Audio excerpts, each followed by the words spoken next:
이 시간에는 예수님을 믿음으로 달라진다는 주를 가지고 주의 말씀을 함께 듣도록 하겠습니다. 우리는 지난 2주 동안 믿음에 관한 말씀을 들었습니다. 2주 전에는 믿음으로라고 하는 주를 가지고 하나님은 우리의 행위를 보지 아니하시고 믿음을 보신다 하는 말씀을 보았습니다.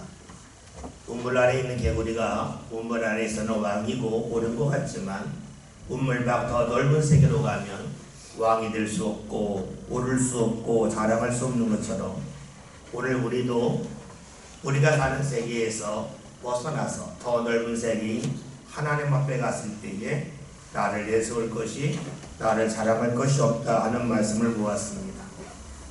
행위를 내세운다면 과거에 잘못된 일을 했을 때에 만일 기회를 얻지 못할 수 있겠지만 주께서 믿음으로 우리를 보시기 때문에 우리는 언제든지 새롭게 주님 앞에 나갈 수 있는 기회를 얻는다는 말씀을 보았습니다. 또 지난 주일에는 예수님을 믿음으로 라고 하는 말씀을 통해서 하나님께서는 우리에게 독생자 예수님을 보내심을 통하여서 우리를 사랑하신다고 하는 것을 보여주셨다 했습니다. 따라서 예수님을 믿는다는 것은 하나님이 나를 사랑한다는 것을 믿는 것이고 하나님이 나를 사랑하기 때문에 나를 포기하지 아니한다고 하는 그 소망과 희망이 우리 삶 가운데 있다는 말씀을 보았습니다. 이렇게 우리가 2주 동안 행위를 앞세우지 아니하고 믿음으로 사는 것이 복된 일이며 우리의 믿음의 대상은 하나님이 보내신 예수님을 믿는 거라고 하는 말씀을 들었습니다. 이번 주일에는 예수님을 믿음으로 달라진다고 하는 주제입니다. 성경, 특별히 신약 성경에서는 예수님을 믿으라고 하는 것이 중심 주제입니다. 왜 예수님을 믿으라고 하겠습니까? 그 이유는 예수님을 믿으면 달라지기 때문입니다. 여러분, 달라진다고 하면 무엇을 먼저 생각합니까? 우리는 눈에 보이는 바를 생각을 합니다. 우리가 달라진다고 하면 몸을 생각하죠. 내가 키가 커지나 내 건강하지 않았던 몸이 건강해지는가 하는 것을 생각합니다. 또 달라진다, 변한다면 내가 마주하는 대상을 생각을 하죠. 내가 더 좋은 자리에 갈까? 내가 하는 일 좀 더 잘 될까? 하는 것을 생각을 합니다. 또 때로는 나를 만나는 사람들이 나를 잘 이해해주고 나를 잘 받아주고 인정하지 않을까 하는 것을 생각을 합니다. 그렇죠. 우리는 예수님을 믿으면 변화한다, 달라진다 할 때에 나와 내가 마주하는 대상의 달라짐을 통해서 내 삶이 좀 더 편해질 거라고 하는 그런 기대가 있습니다. 그런데 우리가 물을 것이 있습니다. 주위에 과연 그러한 사람이 있는가 하는 겁니다. 그리고 이것이 정말로 하나님이 원하시는 믿음의 결과일까라고 묻게 됩니다. 1994년 10월 21일 오전 7시 38분에 성수대교가 무너졌습니다. 이 사고로 인하여 32명이 죽고 17명이 부상을 당했습니다. 이 사고 후에 어떤 목사님이 이렇게 고백을 했습니다. 자신의 새벽기도하기 위하여 아침에 성수대교를 건너오면서 찬송했다는 겁니다. 교회 와서 일을 하고 퇴근할 때에 성수대교 무너져서 한남대교를 건너갔답니다. 한남대교를 차를 타고 건너는데 다리가 부들부들 떨렸다는 거예요. 이 한남대교도 혹시 성수대교처럼 무너지지 않을까 했다는 겁니다. 그래서 운전하기가 상당히 힘들었다고 합니다. 왜 안전한 한남대교를 건너면서 다리가 떨렸겠습니까? 성수대교 무너지니까 한남대교로 무너질지 모른다는 두려움 때문이었습니다. 아마 그 두려움은 그 목사님만 느낀 것은 아니었을 겁니다. 얼마 전까지 안전하다고 여겼던 다리가 무너지면 두려움이 몰려오면서 모든 다리가 무너질지도 모른다고 하는 생각이 지배하고 맙니다. 그런 두려움 있는 사람에게 한남대교는 성수대교와 달라요.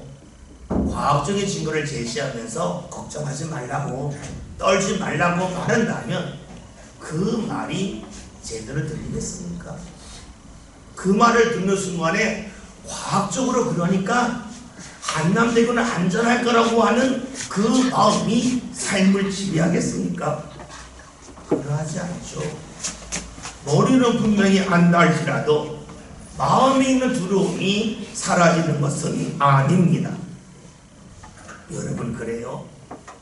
머리로 안다고 해서 마음에 있는 두려움이 떠나가지는 아니합니다. 왜 그럴까요? 사람은 자신이 원하는 것을 듣고 자신이 원하는 것을 보기 때문입니다. 그래서 같은 자리에서 같은 사건을 경험했음에도 불구하고 사람들의 기억이 다르다는 거예요. 왜냐하면 내가 보고 싶고 듣고 싶은 것만을 삶 가운데 남겨두기 때문입니다. 여러분, 그렇다면 내가 보고 싶은 것만 보고 듣고 싶은 것만 듣는 것은 다른 말로 무엇이 되겠습니까? 사람은 마음에 있는 것을 보고 듣는다고 말할 수가 있습니다. 어떤 사람은 성수대교가 무너진 것을 기억하면서 안전한 한남대교도 무너질지 모른다고 하는 두려움 속에서 떨 수도 있습니다.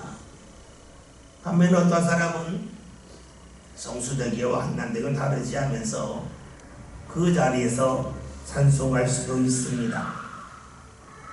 문제는 환경이 있지 않고 내가 어떤 마음을 지녔느냐에 있습니다.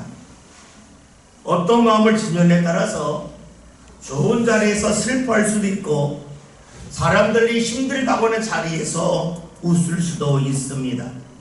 그러면 우리는 여기서 예수님을 믿으면 무엇이 달라지는지에 대한 답을 알 수가 있습니다. 오늘 본문 말씀 12절 함께 봅니다. 영접하는 자, 곧 그 이름을 믿는 자에게는 하나님의 자녀가 되는 권세를 주셨으니. 아멘. 요한복음 1장 12절은 성경에서 가장 유명한 구절 중에 하나입니다. 개인적으로 제가 중학교 때에 저를 가르쳤던 이준원 선생님이 계셨는데 이분은 거의 매주마다 이 말씀을 외우게 했습니다.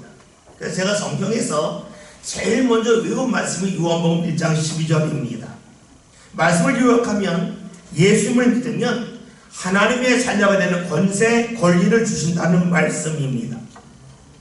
그런데 이 말씀을 좀 더 자세히 살피면 예수님의 이름을 믿는 것이 무엇인지에 관하여 알 수 있습니다. 우리는 믿는다 하면 아는 것, 이해하는 것을 떠올립니다. 그런데 오늘 성경에서는 믿는 것이 무엇이냐면 영접하는 거라고 말씀합니다. 영접한다는 것은 다른 말로 하면 받아들인다 하는 뜻입니다. 따라서 예수님을 믿는다고 하는 것은 예수님을 영접하는 것이고 예수님을 받아들이는 것을 말합니다. 예수님을 받아들이는 것이 과연 무엇일까요? 음식을 떠올리면 쉽게 이해할 수 있습니다. 앞에 음식이 있는데 음식에서 아주 향기로운 냄새가 날 수 있습니다. 음식을 아주 아름답게 만들어서 보기에 좋을 수도 있습니다. 그 음식을 보고 주위 사람들이 이 음식 정말로 맛있다고 평가하는 소리를 들을 수 있습니다. 그러면 기분이 좋아요. 그런데 그렇다고 해서 힘이 나지는 않습니다. 음식의 냄새를 맡아서 음식을 모아서 음식에 대한 평가를 들어서 힘이 나는 것은 아닙니다. 음식을 입으로 먹어서 그 음식이 내 안에 들어올 때 비로소 우리는 힘이 납니다. 음식을 먹고 힘이 나면 음식을 먹기 전에 힘이 없을 때와는 우리는 다르게 반응하죠. 먼저 음식을 먹고 힘이 나면 어지간한 음식에 눈이 가지 않습니다.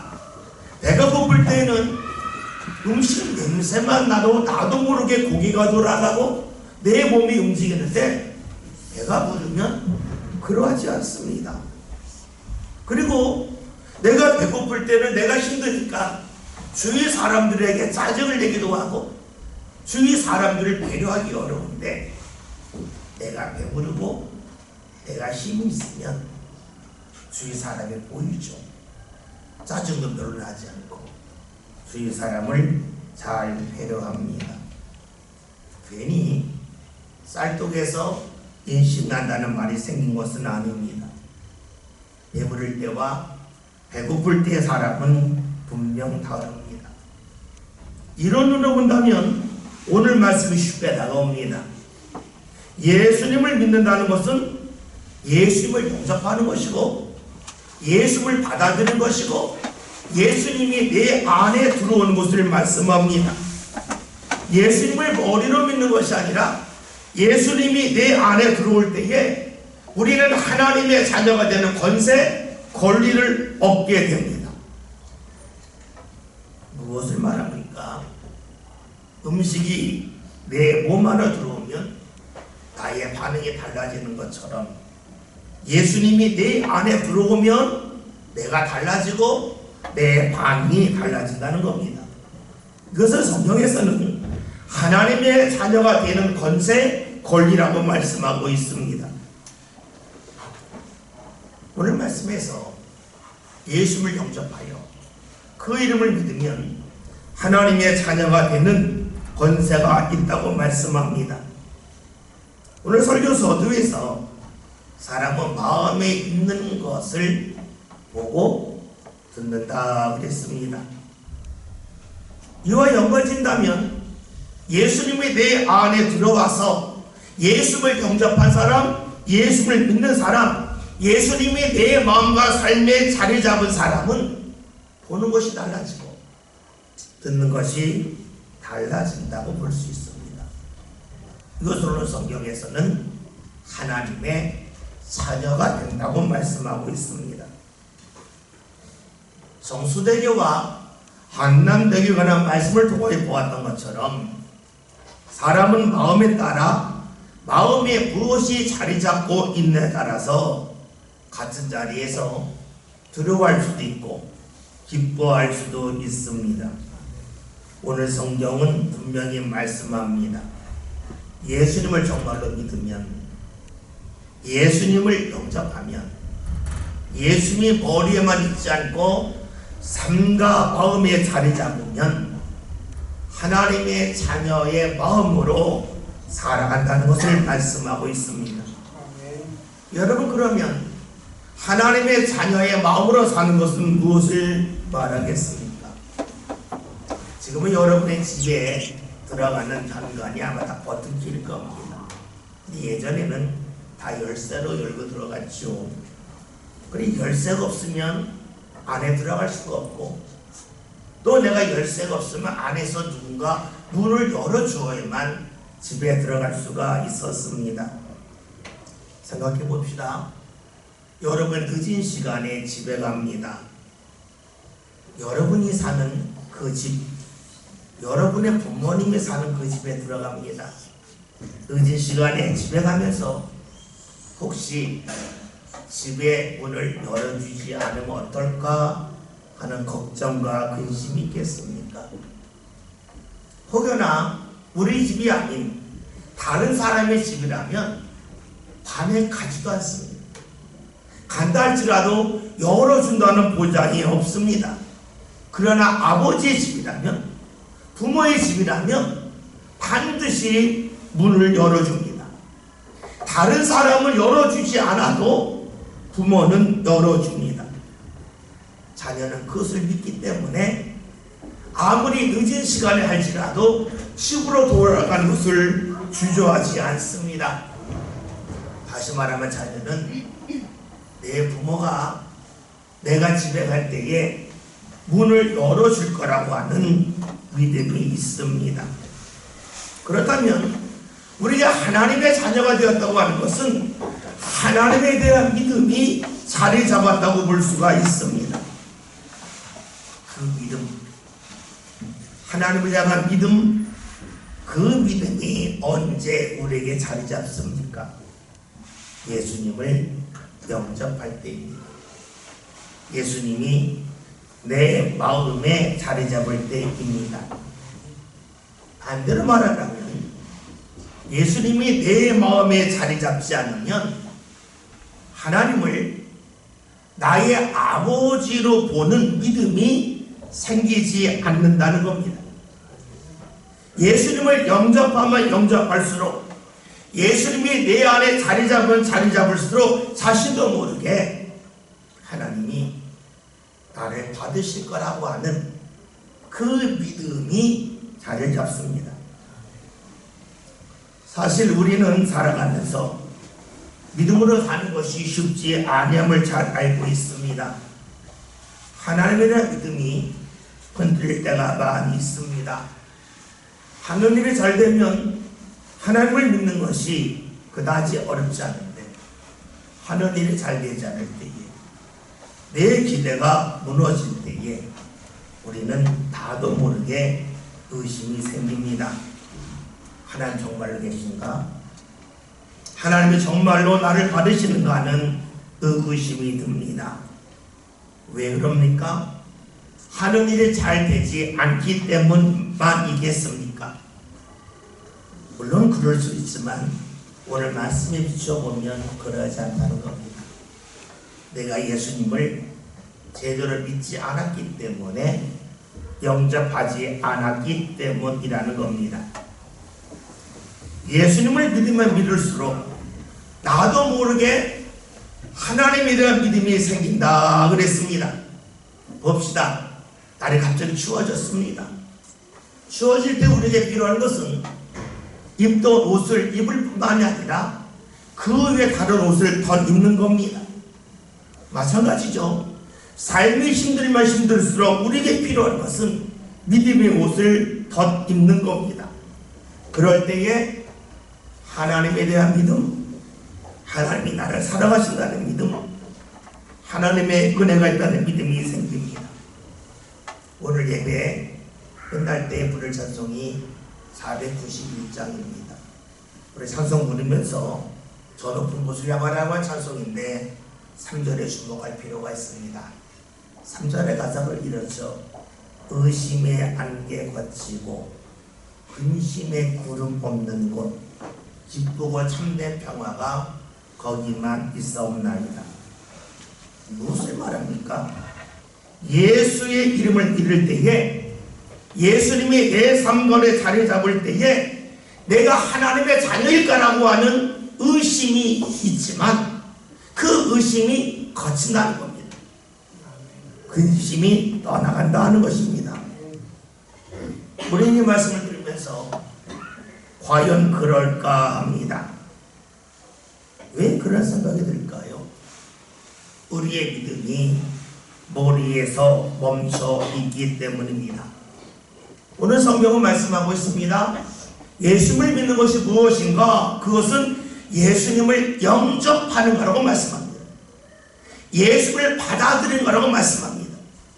예수님이 내 마음과 삶 가운데 자리 잡는 것이, 그것이 믿음이라고 말씀하고 있습니다. 반대로 보면 내가 예수님을 믿는지 믿지 않는지, 내가 예수님을 영접했는지 영접하지 않는지, 예수님이 내 삶 가운데 자리 잡고 있는지 자리 잡고 있지 않는지를 어떻게 알 수 있겠습니까? 주에 대한 믿음이 흐려지면 내 삶 가운데 주님이 자리 잡지 않았다는 겁니다. 그렇죠. 우리는 사람이 눈이 움직이는 것을 보면 그 사람의 마음의 상태를 알 수 있습니다. 어떤 사건을 경험하고 그 사건을 해석하는 걸 보면 그 사람의 마음이 자리 잡은 것이 무엇인지를 분명히 볼 수 있습니다. 예수님을 믿는 것은 예수님을 영접하는 겁니다. 그러면 하나님의 자녀의 눈으로 봅니다. 아무리 삶이 어두운 밤에 다가왔다 할지라도 하나님 아버지께서 내 삶의 문을 열어주신다고 하는 믿음이 있습니다. 우리가 알고 있듯이 사람의 마음은 흔들립니다. 일정하지가 않죠. 늘 변합니다. 그런데 문제는 내가 변했다고 하는 것을 내가 모른다는 데 있습니다. 나는 늘 같은 것 같은데 내가 변해 있어요. 그런데 그것을 모른다는 겁니다. 그래서 우리는 찬송합니다. 하나님에 대한, 하나님의 의심에 대한 의심의 안개가 걷히고 근심의 굳음이 가득하다면 예수님을 믿고 예수님을 영접할 때라는 것입니다. 즉 예수님을 더욱 의지할 때라는 것이죠. 우리나라는 언젠가부터 봄이 되면 미세먼지가 날라옵니다. 맑은 하늘을 볼 수가 없고 때로 숨쉬는 것조차 고통스럽기도 합니다. 사실 우리가 알고 있는 것처럼 미세먼지는 우리나라에서 발생하는 것이 대부분이 아닙니다. 대부분 중국 쪽에서 날아옵니다. 억울한 면이 있죠. 우리가 만든 것이 아닌데 왜 외부에서 미세먼지가 날아와서 맑은 하늘 못 보게 만들고 숨쉬는 것을 힘들게 할까? 왜 그런 권리를 빼앗길까 하는 안타까움이 우리에게 있습니다. 근데 우리가 아무리 노력한다 한들 미세먼지를 사라지게 할 수는 없습니다.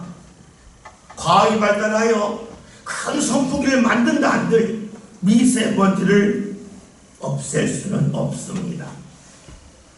즉 우리가 노력한다고 해서 맑은 하늘 볼 수 있는 것도 아니고 편히 숨 쉴 수 있는 것도 아닙니다. 미세먼지가 사라지는 것은 한 가지밖에 없습니다. 바람이 불어야 합니다. 바람이 불어야 떠나갑니다. 우리의 삶도 역시 그러하죠. 우리 삶 가운데는 미세먼지와 같은 의심과 근심이 있습니다. 내가 자초해서 만든 것이 아닙니다. 나는 잘못하지 않았는데 나는 편하게 늘 똑같이 살아왔는데 어느 날 갑자기 미세먼지가 우리 삶 가운데 날아올 때가 많이 있습니다. 문제는 내가 그것을 해결할 능력이 없다는 겁니다. 떠나가게 할 능력이 없다는 겁니다. 우리는 원하지만 미세먼지로 인하여 맑은 하늘을 보지 못하고 숨쉬는 것이 힘든 것처럼 우리 삶 가운데 내가 하지 않았지만 의심과 근심으로 인하여 하늘에 계신 하나님의 은혜를 제대로 보지 못할 때가 많습니다.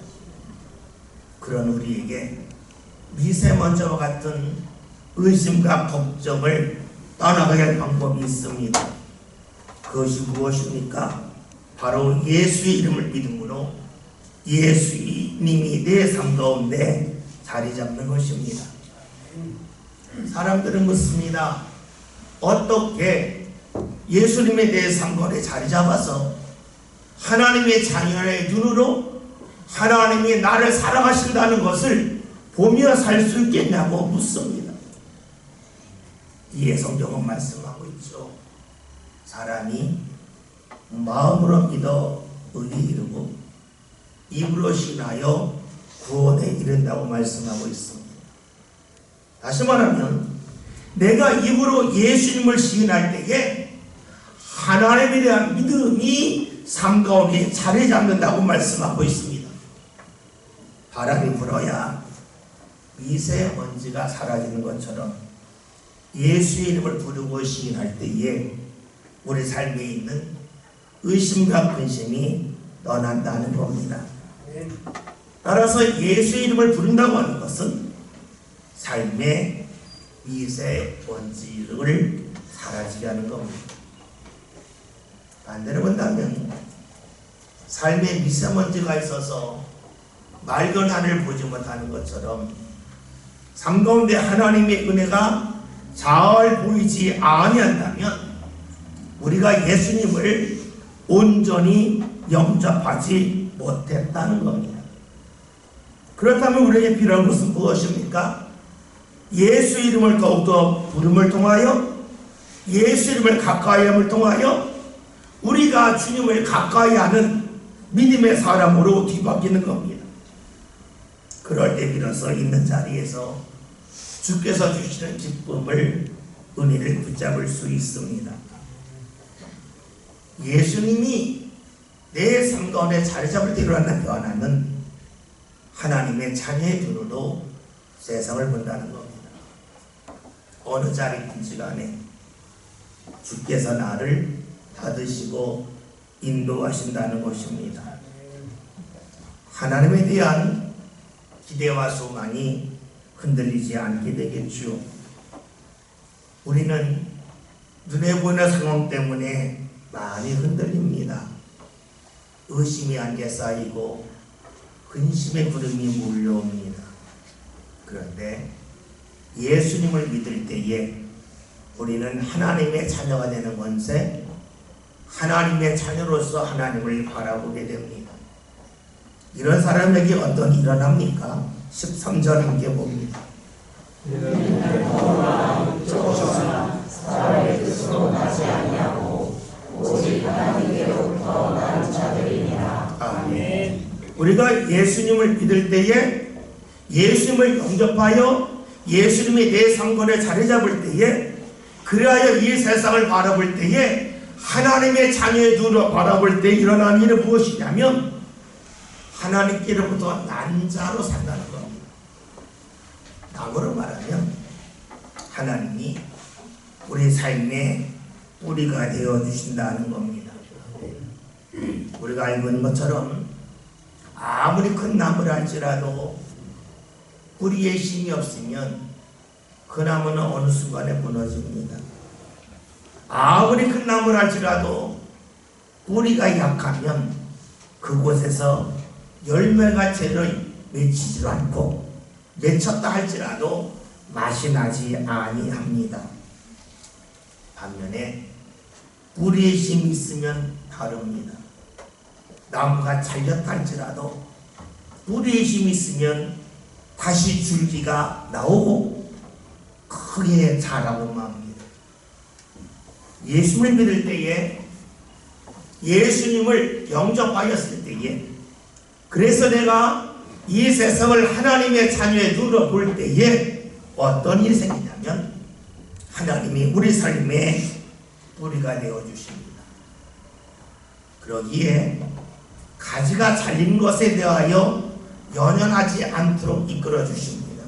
왜냐하면 가지가 잘렸다 할지라도 때로는 줄기가 베어졌다 할지라도 뿌리가 살아있으면 뿌리에 힘이 있으면 다시금 나무에서 줄기가 올라오고 가지를 뽑기 때문입니다. 오늘 성경에서는 예수님을 믿는 것에 대해 말씀합니다. 그것은 예수님을 영접하는 거라고 말씀합니다. 예수님을 영접했다고 하는 것은 예수님이 우리 안에 들어왔다는 겁니다. 우리 안에 들어와서 일어나는 일은 하나님의 자녀의 눈으로 세상을 본다는 겁니다. 하나님께서 나를 받으신다고 하는 그 믿음이 자리 잡습니다. 그러기에 삶의 의심의 안개, 근심의 구름이 쌓인다 할지라도 주저앉지 아니함을 말씀하고 있습니다. 혹여나 그런 믿음이 흔들립니까? 그렇다면 잊지 맙시다. 내 안에 주님을 더욱더 영접하고 가까이 돼. 내가 예수 이름을 더욱더 부름을 통하여 예수님이 내 안에 자리 잡도록 해야겠다 하는 그러한 마음과 믿음이 저와 여러분의 있기를 바랍니다. 아멘. 없다고 하는 것, 그것은 채울 필요가 있다는 겁니다. 주의 이름을 부름을 통하여 주의 이름을 간절히 부름을 통하여 주님이 내 안에 자리 잡고 주님이 내 안에 자리 잡음을 통하여 주의 자녀의 눈으로 우리의 삶을 보는 가운데 주의 은혜를 볼 수 있고 사모할 수 저와 여러분 다 되시길 바랍니다. 아멘. 오늘 말씀 제목이 예수님을 믿음으로 달라진다는 겁니다. 예수님을 믿음으로 예수님을 영접함으로 예수님이 내 삶 가운데 자리 잡음으로 같은 자리에 있지만 주의 은혜를 볼 수 있습니다. 의심의 안개 걸치고 근심의 구름 있다 할지라도 기쁘고 참된 평화가 삶 가운데 있음을 보게 됩니다. 저와 여러분이 그 자리에 함께 이룰 수 있기를 바랍니다. 예수의 이름을 부름을 통하여 예수를 영접함을 통하여 예수님의 내 삶 가운데 자리 잡음을 통하여 어느 자리에 있든 하나님이 나를 사랑하시고 나를 인도하신다는 귀한 믿음이 삶 가운데 넘쳐나는 저와 여러분 다 될 수 있기를 주의 이름으로 기원드립니다. 이제 같이 공성으로 기도하겠습니다.